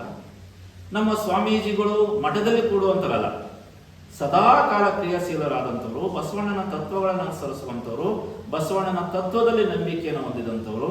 ಹಾಗಾಗಿ ಕಾಯಕವೇ ಕೈಲಾಸ ಅನ್ನುವಂಥ ತತ್ವದಂತೆ ತಾವೇ ಸ್ವತಃ ಎತ್ತುಗಳನ್ನು ಹೊಡೆದುಕೊಂಡು ರಂಟಿಯನ್ನು ಹೊಡೆಯುವಂಥದ್ದು, ಬಿತ್ತುವಂಥದ್ದು, ಫ್ಯಾಕ್ಟ್ರಿಯನ್ನು ಹೊಡೆಯುವಂಥದ್ದು ಅಥವಾ ಕೊಯ್ಲಿ ಮಾಡುವಂಥ ಕೆಲಸವನ್ನು ಮಾಡ್ತಾರೆ. ಹಾಗಾಗಿ ನಾವು ನಮ್ಮ ಸ್ವಾಮೀಜಿಯವರನ್ನ ನಿಜವಾದ ನಡೆದಾಡುವ ದೇವರು ಅಂತ ನಾವು ಈ ಭಾಗದ ಜನರು ನಂಬಿದ್ದಾರೆ. ಅವರ ಬಗ್ಗೆ ಉತ್ತಮವಾದಂಥ ನಮಗೆ ಆದ ತುಂಬ ಅಭಿಪ್ರಾಯ ನಮಗೆ ಇದೆ. ಡಾಕ್ಟರ್ ಸುರೇಶ್ ಅವರಿಗೆ ಅತ್ಯಂತ ಪ್ರೀತಿ ಪಾತ್ರರೇ? ತಂದೆ, ತಾಯಿ, ಮಡದಿ. ಡಾಕ್ಟರ್ ಎಂ ಸುರೇಶ್ ಅವರು ಈ ವೃತ್ತಿಯನ್ನು ಬಿಟ್ಬಿಡ್ರಿ ಅಂದರೆ ಬಿಟ್ಬಿಡ್ತಾರೆ. ಉಪನ್ಯಾಸ ಓದಿ. ನಿಮ್ಮದು love marriage arrange marriage? Love with arrange marriage. ಯುವ ಪೀಳಿಗೆ ಇವಾಗ ಲವರ್ ಬೀಳ್ತಾರೆ, ಇವರಿಗೆ ಕಿವಿ ಮಾತು ಏನು ಹೇಳ್ತೀವಿ? ಯಾವುದೇ ಒಂದು ಪ್ರೇಯಸಿಗಳು ಪ್ರೀತಿ ಮಾಡಬೇಕಾದ್ರೆ ತಂದೆ ತಾಯಿಗಳು ಒಪ್ಪುವಂಥ ಪ್ರೀತಿಯನ್ನು ಮಾಡಬೇಕು. ಸಮಾಜ ಒಪ್ಪುವಂತಿರ್ಬೇಕು, ಅವರನ್ನು ಗಟ್ಟಿಗೊಳಿಸುವಂಥ ರೀತಿಯಲ್ಲಿ ಇರಬೇಕು. ಇಲ್ಲಪ್ಪ ಅವರಿಬ್ಬರು ಮದುವೆ ಆದರೆ ಒಳ್ಳೆಯದಾಗುತ್ತೆ, ಯಾರಿಗೂ ಸಮಸ್ಯೆ ಇಲ್ಲ, ತಂದೆ ತಾಯಿಗೂ ಒಪ್ಪುವಂತಿರಬೇಕು. ಎರಡೂ ಕುಟುಂಬದವರು ಒಪ್ಪಿ ಅರೇಂಜ್ ಮದುವೆ ಮಾಡುವಂಥ ಹುಡುಗನ್ನ ಅಥವಾ ಹುಡುಗಿಯನ್ನ ಆಯ್ಕೆ ಮಾಡಿದರೆ ಅವರ ಜೀವನ ಅತ್ಯಂತ ಸುಖಕರವಾಗಿರುತ್ತೆ. ಅದನ್ನು ಬಿಟ್ಟು ಅದರ ವಿರುದ್ಧವಾಗಿ ಹೋದರೆ ಅವರ ಜೀವನ ನಾಶ ಆಗುತ್ತೆ. ಹಾಗಾಗಿ ಪ್ರತಿಯೊಬ್ಬರು ನೀವು ಪ್ರೀತಿ ಮಾಡಿದರೆ ಸಮಾಜ ಮತ್ತು ತಂದೆ ತಾಯಿಗಳು ಒಪ್ಪುವಂಥ ಹುಡುಗ ಅಥವಾ ಹುಡುಗಿಯನ್ನು ಆಯ್ಕೆಯನ್ನು ಮಾಡಿಕೊಳ್ಳಿ. ಈಗ ವಿದ್ಯಾರ್ಥಿಗಳ ಸ್ಪರ್ಧಾತ್ಮಕ ಜೀವನ ಹೇಗಿದೆ? ಇವತ್ತಿನ ಒಂದು ಸ್ಪರ್ಧಾತ್ಮಕಕ್ಕೂ ನಮ್ಮ ಒಂದು ಸ್ಪರ್ಧೆಗೆ ಬಹಳ ವ್ಯತ್ಯಾಸ ಇದೆ. ಏಕೆಂದರೆ ಅವತ್ತು ನಾವು 40% ಪಾಸ್ ಆದಂಥ ವಿದ್ಯಾರ್ಥಿಗಳ ಮುಂದೆ ಇವತ್ತು 90% ಪಡೆದಂಥವರು ಸಮ ಅಲ್ಲ. ಕಾರಣ ಅವರಲ್ಲಿ ನಾಲೆಡ್ಜ್, ಅಷ್ಟು ನಾಲೆಡ್ಜ್ ಇದೆ. ಅವತ್ತು ನಾಲೆಡ್ಜ್ ಜೊತೆಗೆ ಒಂದು ಸಂಪ್ರದಾಯ ಮತ್ತು ಮೌಲ್ಯಗಳನ್ನು, ನೈತಿಕತೆಯನ್ನು ಮೈಗೂಡಿಸಿದರು. ಇವತ್ತು ಶಿಕ್ಷಣವನ್ನು ಕಲಿಯುವಂಥ ನಿಟ್ಟಿನಲ್ಲಿ ವೃತ್ತಿನೂ ಕಳ್ಕೊಂಡಿದ್ದಾರೆ, ತಂದೆ ತಾಯಿಗಳನ್ನು ಮರ್ತಿದ್ದಾರೆ. ಇವತ್ತು ತಂದೆ ತಾಯಿಗಳು ಮಕ್ಕಳನ್ನು ಯಾವುದೋ ಹಾಸ್ಟೆಲಲ್ಲಿ ಹಾಕ್ತಿದ್ದಾರೆ. ಅವರಿಗೆ ತನ್ನ ತಂದೆ ತಾಯಿಗಳ ವೃತ್ತಿ ಜೀವನ ಏನು ಅನ್ನೋದು ಗೊತ್ತಿಲ್ಲದಿರುವುದರಿಂದ ಇವತ್ತು ಸ್ಪರ್ಧೆ, ಏನೇ ಸ್ಪರ್ಧೆ ಮಾಡಿದರೂ ಕೂಡ ಇಂದಿನ ಸ್ಪರ್ಧೆಗೆ ಸಮ ಅಲ್ಲ. ಯಾವ ರೀತಿಯಲ್ಲಿ ಹೋಗ್ಬೇಕಂದ್ರೆ ನಾವು ಏನೇ ಸ್ಪರ್ಧೆಯನ್ನು ಮಾಡಿದ್ರು ಕೂಡ ನಮ್ಮ ವೃತ್ತಿ ಜೀವನ ಏನಿದೆಯಲ್ಲ ಆ ವೃತ್ತಿ ಜೀವನವನ್ನು ಜೊತೆಯಲ್ಲಿ ಒಯ್ದು ನಮ್ಮ ಸ್ಪರ್ಧೆಗೆ ಇಳಿದಾಗ ನಮಗೆ ಒಂದು ಉತ್ತಮವಾದ ನೌಕರಿ ಸಿಕ್ಕಿದೆ, ಹುದ್ದೆ ಸಿಕ್ಕಿದೆ ಅಂತ ಹೋಗೋಣ. ಸಿಗದೇ ಇದ್ರೆ ನಮ್ಮ ವೃತ್ತಿ ಜೀವನದಲ್ಲಿ ಮುಂದುವರೆದ್ರೆ ಸಮಾಜಕ್ಕೂ ಭಾರ ಆಗಲ್ಲ, ಸರ್ಕಾರಕ್ಕೂ ಭಾರ ಆಗಲ್ಲ, ಒಳ್ಳೆಯ ಜೀವನವನ್ನು ಕಟ್ಟಿಕೊಳ್ಳಿಕ್ಕೆ ಸಾಧ್ಯತೆ ಇದೆ. ಹಾಗಾಗಿ ಪ್ರತಿಯೊಬ್ಬ ವಿದ್ಯಾರ್ಥಿಗಳು ತಮ್ಮ ಸ್ಪರ್ಧಾತ್ಮಕ ಪರೀಕ್ಷೆಗಳನ್ನು ಒಂದು ಏಕಾಗ್ರತೆಯಿಂದ ನೀವು ಅಧ್ಯಯನವನ್ನು ಮಾಡಿ, ಮನಸ್ಸನ್ನು ಹೊರಗಡೆ ಬಿಡಬೇಡಿ. ಇವತ್ತು ಬಹುತೇಕ ಸ್ಪರ್ಧೆಗಳು ಏನು ಮಾಡ್ತಿದ್ದಾರೆ ಅಂತಂದರೆ ಕೇವಲ ನಾನು ಪರೀಕ್ಷೆಗೆ ಅಧ್ಯಯನ ಮಾಡ್ತೇನೆ ಅನ್ನುವಂಥ ನಿಟ್ಟಿನಲ್ಲಿ ಕೋಚಿಂಗ್ ಹೋಗ್ತಾರೆ. ಆ ಕೋಚಿಂಗ್ನಲ್ಲಿ ಬರೀ ಮೊಬೈಲು ನಲ್ಲಿ ಕಾಲವನ್ನು ಕಳೀತಾರೆ. ಆಗಬಾರದು. ನಿಮ್ಮ ತಂದೆ ತಾಯಿಗಳು ಶ್ರಮ ವಹಿಸಿ ನಿಮ್ಮನ್ನು ಅಲ್ಲಿ ಕಳಿಸಿದ್ದಾರೆ ಅಂತಂದರೆ ಆ ಗುರುಗುರಿಯನ್ನು ಮುಟ್ಟಬೇಕಾದ್ರೆ ನಿಮ್ಮಲ್ಲಿ ಏಕಾಗ್ರತೆ ಮತ್ತು ಶಿಕ್ಷಣದ ಮೇಲೆ ಇರುವಂಥ ಪ್ರೀತಿ, ಅಕ್ಷರಗಳನ್ನು ಸರಿಯಾದ ರೀತಿಯಲ್ಲಿ ಅರ್ಥೈಸಿಕೊಳ್ಳುವುದು, ಶಿಕ್ಷಕರು ನೀಡುವಂಥ ಮಾರ್ಗದರ್ಶನವನ್ನು ಸರಿಯಾದ ರೀತಿಯಲ್ಲಿ ಅರಿಸಿಕೊಂಡ್ರೆ ನೀವು ಉತ್ತಮವಾಗಿ ಒಂದು ಹುದ್ದೆಯನ್ನು ಹೊಂದಲಿಕ್ಕೆ, ಗುರಿಯನ್ನು ಮುಟ್ಟಲಿಕ್ಕೆ ಸಾಧ್ಯ. ವಿದ್ಯಾರ್ಥಿ ಜೀವನಕ್ಕೆ ಇಂಗ್ಲಿಷ್ ಭಾಷೆ ಯಾಕೆ ಬೇಕು? ಇವತ್ತು ಕನ್ನಡ ಅನ್ನುವಂಥದ್ದು ಕೇವಲ ಕರ್ನಾಟಕಕ್ಕೆ ಮಾತ್ರ ಸೀಮಿತ. ನಾವು ಏನೇ ಕನ್ನಡವನ್ನು ಕಲ್ತಿದ್ದೇವೆ ಅಂದರೂ ಕೂಡ ನಮ್ಮ ಕರ್ನಾಟಕದಲ್ಲಿ ನಾವು ಅದನ್ನು ಮಾತಾಡ್ಬೋದು, ಅದನ್ನು ವ್ಯಾವಹಾರಿಕವಾಗಿ ಮಾಡ್ಬೋದು, ಅಥವಾ ಒಂದು ಉನ್ನತವಾದ ಹುದ್ದೆಯನ್ನು ಹೊಂದಬಹುದು. ನಾವಿವತ್ತು ಪ್ರಪಂಚ ಅನ್ನುವಂಥದ್ದು ಇವತ್ತು ಆಧುನಿಕ ಯುಗದಲ್ಲಿ ಒಂದು ಕಪಿಮುಷ್ಟಿಯಾಗಿದೆ, ಒಂದು ಹಳ್ಳಿ ಅಂತಾಗಿದೆ. ಹಾಗಾಗಿ ನಾವು ಉದ್ಯೋಗವನ್ನು ಅರಸಬೇಕಾದ್ರೆ ನಾವು ನಮ್ಮ ರಾಜ್ಯವನ್ನು ಬಿಟ್ಟು ದೇಶಕ್ಕೆ ಹೋಗಬೇಕಾಗುತ್ತೆ, ಬೇರೆ ಬೇರೆ ರಾಜ್ಯಗಳಿಗೆ ಹೋಗಬೇಕಾಗುತ್ತೆ, ಬೇರೆ ಬೇರೆ ರಾಜ್ಯಗಳನ್ನು ಬಿಟ್ಟು ಬೇರೆ ಬೇರೆ ದೇಶಗಳಿಗೆ ಹೋಗಬೇಕಾಗುತ್ತೆ. ನಾವು ಜೀವನವನ್ನು ಕಟ್ಟಿಕೊಳ್ಳಲಿಕ್ಕೆ, ಉದ್ಯೋಗವನ್ನು ಹೊಂದಲಿಕ್ಕೆ ನಾವು ಇನ್ನೊಂದು ದೇಶಕ್ಕೆ ಹೋಗಬೇಕಾದ್ರೆ ಅಲ್ಲಿ ನಮ್ಮ ಕನ್ನಡ ಅಸ್ತಿತ್ವದಲ್ಲಿ ಇರಲ್ಲ. ಹಾಗಾಗಿ ನಾವು ನಮ್ಮ ಅಸ್ತಿತ್ವವನ್ನು ಉಳಿಸ್ಕೊಳ್ಬೇಕಾದ್ರೆ, ನಮ್ಮಲ್ಲಿರುವಂತಹ ಜಾಣ್ಮೆಯನ್ನ ಹೊರಹಾಕಬೇಕಾದ್ರೆ ನಾವು ಕನ್ನಡದ ಜೊತೆಗೆ ಇಂಗ್ಲಿಷ್ ಶಿಕ್ಷಣವನ್ನು ಪಡಿಬೇಕಾಗುತ್ತೆ. ಕನ್ನಡದ ಮೇಲೆ ಪ್ರೀತಿ ಇರಲಿ, ಅನ್ಯ ಭಾಷೆಗಳನ್ನು ಕೂಡ ನಾವು ಕಲಿತ್ರೆ ನಮ್ಮ ಬದುಕು ತುಂಬ ಚೆನ್ನಾಗಿರುತ್ತೆ, ನಮಗೆ ಒಳ್ಳೆಯ ಉದ್ಯೋಗಗಳು ಸಿಗ್ತವೆ. ಯಾಕೆಂದರೆ ನಾವು ಬರೀ ಕನ್ನಡದ ಮೇಲೆ ನಾವು ಪ್ರೀತಿ ಇರಲಿಲ್ಲ ಅಂತಲ್ಲ, ಕನ್ನಡವನ್ನು ದ್ವೇಷಿಸ್ರಿ ಅಂತ ಅಲ್ಲ, ಕನ್ನಡವನ್ನು ಪ್ರೀತಿ ಮಾಡೋಣ. ಅದರ ಜೊತೆಗೆ ಇಂಗ್ಲಿಷ್ ಆಗಿರ್ಬೋದು, ಹಿಂದಿ ಆಗಿರ್ಬೋದು, ಇನ್ನೊಂದು ಭಾಷೆಯನ್ನು ಕೂಡ ನಾವು ಅದರೊಳಗೆ ಗೌರವವನ್ನು ಕೊಟ್ಟಾಗ ಅದು ನಮ್ಮನ್ನು ಬೆಳೆಸಲಿಕ್ಕೆ ಸಾಧ್ಯ ಇದೆ. ಹಾಗಾಗಿ ಇವತ್ತು ಇಂಗ್ಲಿಷ್ ಅನ್ನುವಂಥದ್ದು ಕೇವಲ ಒಂದು ರಾಜ್ಯದ ಭಾಷೆಯಲ್ಲ, ಇಡೀ ವರ್ಲ್ಡ್ ಲ್ಯಾಂಗ್ವೇಜ್ ಆಗಿರೋದ್ರಿಂದ ನಮಗೆ ಅದರ ಒಂದು ಅವಶ್ಯಕತೆ ತುಂಬ ಇದೆ. ಡಾಕ್ಟರ್ ಎಂ ಸುರೇಶ್ ಅವರಿಗೆ ಜೀವನದಲ್ಲಿ ಅತಿ ಹೆಚ್ಚು ದುಃಖ ತಂದಂತಹ ವಿಚಾರ? ನನಗೆ ದುಃಖ ತಂದಂಥ ವಿಚಾರ ಅಂದರೆ ದಾವಣಗೆರೆ ವಿಶ್ವವಿದ್ಯಾಲಯದಲ್ಲಿ ಉಪನ್ಯಾಸಕನಾಗಿ ಸೇವೆಯನ್ನು ಸಲ್ಲಿಸುವಂಥ ಸಂದರ್ಭದಲ್ಲಿ ನನ್ನ ಸಹಪಾಠಿಯಾದಂಥ ಧೋನಿ ಅನ್ನುವರು, ಇನ್ನೂ ತುಂಬ ಚಿಕ್ಕ ವಯಸ್ಸು, ನನಗಿಂತ ತುಂಬ ಚಿಕ್ಕ ವಯಸ್ಸಿನಂಥವ್ರು ಅಕಾಲಿಕ ಮರಣಕ್ಕೆ ಒಳಗಾದರು. ಆ ಘಟನೆ ನನಗೆ ಸದಾಕಾಲ ನನ್ನ ಕಣ್ಣು ಮುಂದೆ ಬರುತ್ತೆ. ಅದೇ ರೀತಿಯಲ್ಲಿ ಹರಪನಹಳ್ಳಿ ಕಾಲೇಜಿನಲ್ಲಿ ಸಹ ನನ್ನ ಜೊತೆಗಿದ್ದಂಥ ಸಹಪಾಠಿ ಆದಂಥ ವೀರೇಶ್ ಅವರು ಕೂಡ ಅಕಾಲಿಕ ಮರಣ ಬಂದರು. ನಾನು ಅವರು ಟೀ ಕುಡ್ಕೊಂಬಂದು ಅರ್ಧ ಗಂಟೆ ಆಗಿರಲಿಲ್ಲ, ಆಲ್ರೆಡಿ ಅವರಿಗೆ ಸ್ಟ್ರೋಕ್ ಆಗಿದೆ ಅನ್ನುವಂಥದ್ದು ಗೊತ್ತಾಯಿತು. ಸ್ಟ್ರೋಕ್ ಆಗಿ 3 ದಿನದಲ್ಲಿ ಅವರು ಮರಣವನ್ನು ಹೊಂದಿದರು. ಈ 2 ಘಟನೆಗಳು ನನಗೆ ಸದಾ ಕಾಲ ಚುತ್ತಾ ಇರುತ್ತೆ. ನನಗೆ ಕೈ ಘಟನೆ ಆಗಿದೆ, ದುಃಖ ಬರುತ್ತೆ ಅಂತ ನಾನು ಹೇಳ್ತೀನಿ. ಡಾಕ್ಟರ್ ಎಂ ಸುರೇಶ್ ಅವರ ಪ್ರಕಾರ ಬದುಕು ಅಂದರೆ? ಬದುಕು ಅನ್ನುವಂಥದ್ದು ಸವಾಲು. ಆ ಸವಾಲನ್ನು ನಾವು ಸ್ವೀಕರಿಸಬೇಕು. ಪ್ರತಿದಿನ ಸವಾಲೇ ಅದು. ನಾವು ಎದ್ದಿವಂಥದ್ದು ಒಂದು ಸವಾಲೇ ಅದು. ಹಾಗಾಗಿ ನಾವು ಆ ಸವಾಲನ್ನು ನಾವು ಸ್ವೀಕರಿಸಿದಾಗ ಮಾತ್ರ ಬದುಕನ್ನು ಉಜ್ವಲಗೊಳಿಸ್ಬೋದು. ನಾವು ಆ ಸವಾಲನ್ನು ನಾವು ಸ್ವೀಕರಿಸದೇ ಇದ್ರೆ ಆ ಬದುಕೇ ಅಲ್ಲ, ನಿಂತ ನೀರಾಗುತ್ತೆ. ಯಾವ ರೀತಿಯಲ್ಲಿ ನೀರು ಸದಾ ಕಾಲ ಹರಿತಾ ಇದ್ದಾಗ ಅದಕ್ಕೊಂದು ತನ್ನದೇ ಆದಂಥ ಶಕ್ತಿ ಇರುತ್ತೋ, ಸತ್ವ ಇರುತ್ತೋ, ಅದೇ ರೀತಿಯಲ್ಲಿ ನಿಂತ ನೀರಿಗೆ ಬೆಲೆ ಇಲ್ಲ. ಮನುಷ್ಯ ಪ್ರತಿಯೊಂದನ್ನು ಸವಾಲಂತ ಪಡ್ಕೊಂಡಾಗ ಪ್ರತಿಯೊಂದು ಹಂತ ಹಂತವಾಗಿ ಅವನು ಸವಾಲನ್ನು ಎದುರಿಸಬೇಕಾಗತ್ತೆ. ಆ ಸವಾಲೇ ಅವನ ಜೀವನ. ನೋಡಿದ್ರಲ್ಲ ವೀಕ್ಷಕರೇ, ಡಾಕ್ಟರ್ ಎಂ ಸುರೇಶ್ ಅವರ ಜೀವನ ಹೇಗಿತ್ತು, ಅವರ ವಿದ್ಯಾರ್ಥಿ ಜೀವನ ಹೇಗಿತ್ತು, ಅವರ ಪ್ರಾಚಾರ್ಯರ, ಉಪನ್ಯಾಸಕರ ಹಾಗೂ ಕಾನೂನು ಮತ್ತು ಪತ್ರಿಕೆ ವರದಿಗಾರರಾಗಿ ಯಾವ ರೀತಿಯೆಲ್ಲ ಸೇವೆ ಸಲ್ಲಿಸಿದರು, ಹಾಗೆ ವಿದ್ಯಾರ್ಥಿಗಳ ಜೀವನದಲ್ಲಿ ಅವರ ಪಾತ್ರ ಏನಿತ್ತು ಅನ್ನೋದನ್ನು ಇದೀಗ ಅವರ ಹತ್ರನೇ ತಿಳಿದುಕೊಂಡ್ರಿ. ಇದೇ ರೀತಿಯಾಗಿ ನಮ್ಮ ಮಾಧ್ಯಮ ಕ್ರಾಂತಿಯನ್ನು ಪೋಷಣೆ ಮಾಡಿ ಬೆಳೆಸಿ ಸಹಕಾರ ನೀಡಿ. ಇನ್ನು ಯಾವುದೇ ನಮ್ಮ ವಿಡಿಯೋಗಳಿಗಾಗಿ ನಮ್ಮನ್ನು ಬೆಂಬಲಿಸಿ, ಜೊತೆಗೆ ನಮ್ಮನ್ನು ಸಬ್ಸ್ಕ್ರೈಬ್ ಆಗಿ ನಮ್ಮ ಪ್ರತಿಯೊಂದು ವಿಡಿಯೋಗಳಿಗೆ ನೀವು ಲೈಕ್ ಕೊಟ್ಟು ನಮ್ಮನ್ನು ಸಹಕರಿಸಿ.